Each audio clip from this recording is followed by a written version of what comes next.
तो वेद व्यास जी विद्वान तो बहुत है, लेकिन लिखने में समय जाता है, इसलिए सोचा किसको बुलाऊं। बड़े चिंतित थे, शंकर जी के पास चले गए। वेद व्यास जी ने प्रणाम किया। शिव जी ने पूछा क्या बात है। थोड़ा इसको बंद कर जरा, ये बहुत आवाज कर रहा है, थोड़ा शांति चाहिए।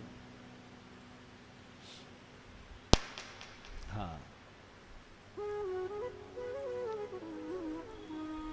शंकर जी ने पूछा वेद व्यास जी क्या बात है। बोले प्रभु, हमें पुराणों की रचना करनी है, कोई राइटर चाहिए जिसकी हैंडराइटिंग अच्छी हो और थोड़ी स्पीड में लिखता हो। भगवान शंकर ने कहा कि मेरे पास एक है। कौन है? कहा है तो सही, लेकिन उनको खुश करना बड़ा कठिन है और उनको रोक पाना भी कठिन है। हाँ भगवान, आपका आशीर्वाद होगा, हम कर लेंगे। बोले उनका नाम है गणेश। आप गणेश जी को खुश करें और उनको रोक पाएं तो ले जाएं। वेद व्यास जी ने कहा ठीक है। गणेश जी को क्या पसंद है आप सबको पता है। उनको लड्डू प्रिय है, मोदक प्रिय, मुद मंगल दाता। वेद व्यास जी टोकरी भर के लड्डू लेकर के गए। गणेश भगवान की ले जाकर रखा सामने। गणेश जी खुश हो गए, वाह, देसी घी का बड़ा बड़ा बूंदी का लड्डू मिल जाए। गणेश जी दोनों हाथों से पहले खाने लगे। 7-8 लड्डू खाने के बाद पूछे बाबा कैसे आए, क्या काम है, लड्डू क्यों लाए। व्यास जी ने कहा पहले आप खा लीजिए फिर बात करते हैं। गणेश जी ने फिर 4-5 खाए। बोले अब बताइए क्या बात है। वेद व्यास जी ने कहा कि बात यह है कि मुझे पुराण लिखना है, किताब लिखनी है, लेकिन कोई राइटर नहीं मिल रहा है।